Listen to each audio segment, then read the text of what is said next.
There are verses that many times can just stand on their own outside the context because they are explaining the context in and of themselves to some extent. I think this verse kind of hints at that. Allow me to read it and we'll look at the context. 2 Corinthians 10:5, casting down imaginations and every high thing that exalteth itself against the knowledge of God, and bringing into captivity every thought to the obedience of Christ. Great verse.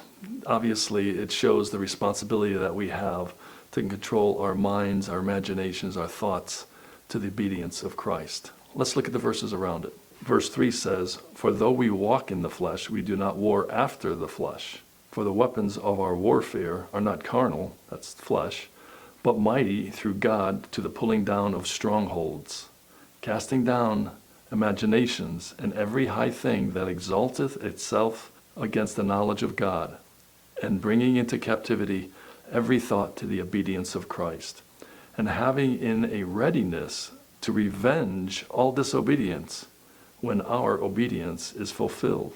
Now, I've read verse 5 many times, but, I kind of didn't read verse 6.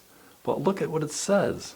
Having in all readiness to revenge all disobedience when your obedience is fulfilled. When you bring your thoughts to the obedience of Christ and your obedience is fulfilled in that way, then you have the opportunity to be ready to revenge the disobedience that's out there. Awesome passage of Scripture. Last verse. I believe this verse goes along with it. Ephesians 6:12. For we wrestle not against flesh and blood, but against principalities, against powers, against the rulers of darkness of this world, against spiritual wickedness in high places. Great verses that tell us where the battle is.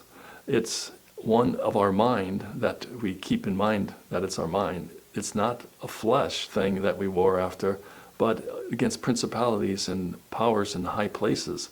These are where the battle is.